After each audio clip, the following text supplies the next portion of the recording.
Hey YouTube, it's Dimitri, and today I'm going to talk a little bit more on this success series I'm going to be doing here. We had episode 1, which is talking about individuality, the importance it's played in my career and my development.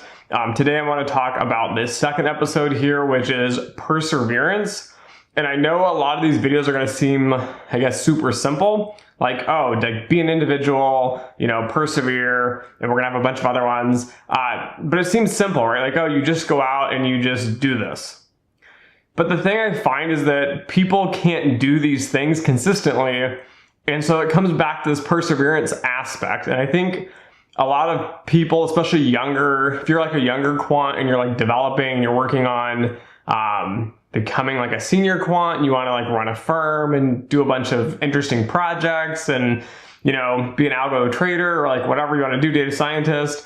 I think a lot of this comes down to the fact that like you're in a hurry.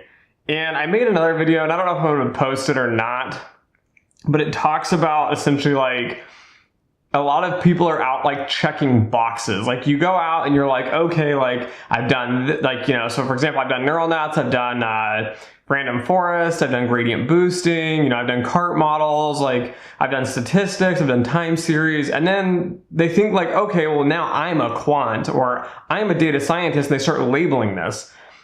And I think it gets frustrating, and it comes back to this aspect of like, I don't think, like when I started way back, I was not smart. Like I was not a genius. I was not above average. Like I was probably around average-ish. I was a B plus student in college. But the thing is that I have persevered and I've stuck with it, and I've done the work that no one else wants to do, because it's the stuff that takes a lot of time.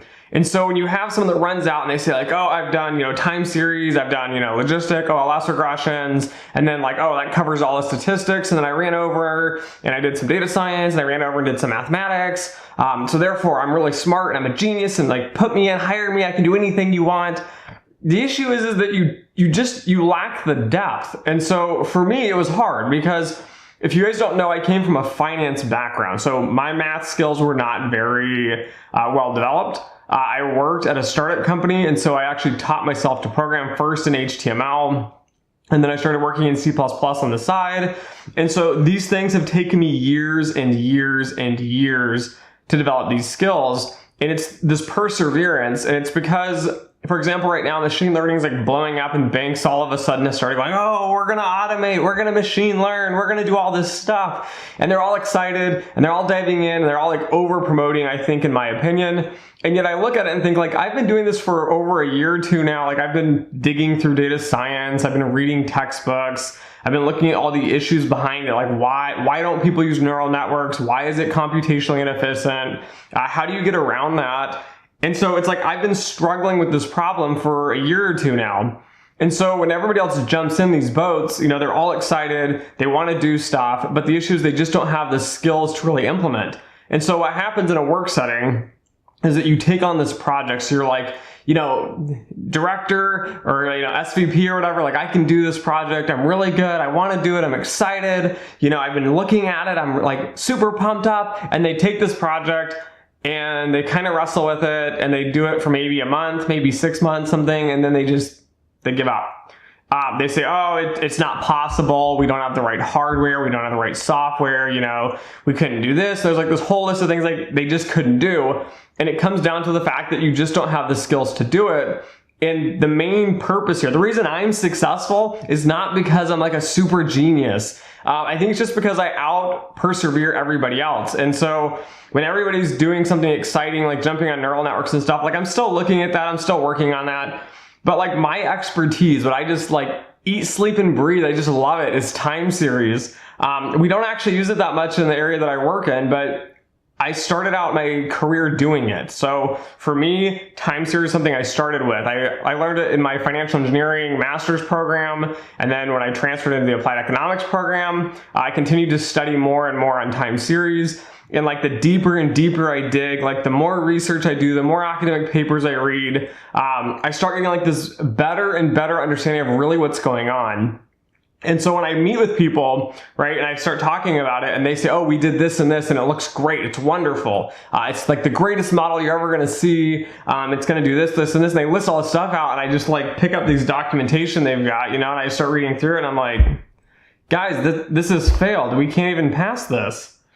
And people look at me and go, what do you mean? And I said, these are the things you violated. And then people start getting upset and they start saying, oh, I didn't do this, I didn't do that. You know, I found this paper, I found this, I found that. And so I start asking you to provide proof. But at the end of the day, the reason I'm an expert on this, the reason I can see these so clearly is because I didn't say like, I took a time series class in grad school and that was it, right? And I think that's the take home here for success is, a lot of my work isn't glamorous. It's not fun. Like I would love to produce like this video showing like, you know, like the hype videos on like the basketball players or like the football players, or I don't know, even some like the Wall Street videos they make where it's like numbers are bouncing on the screen and like money's being made and like they talk about how exciting and interesting it is. Like my job for me is very mentally stimulating. I love statistics. I love working in math and programming and like researching and reading papers. But if you ever videotape like a quant doing stuff like this, like it's just going to be me sitting here reading. Like this isn't exciting, guys. This isn't like the aspect. I think a lot of young people, especially students, are like thinking like, oh, it's going to be this really like, I don't know, like super exciting and like you're going to be trading and making all this money and like you're so active. And that might be for some jobs, but like a lot of the research quants, the risk quants, a lot of people behind the scenes, like we're super excited and we love what we do. But that being said, like it's not exciting from the outside. Like we're just sitting in programming. We're just working on these concepts.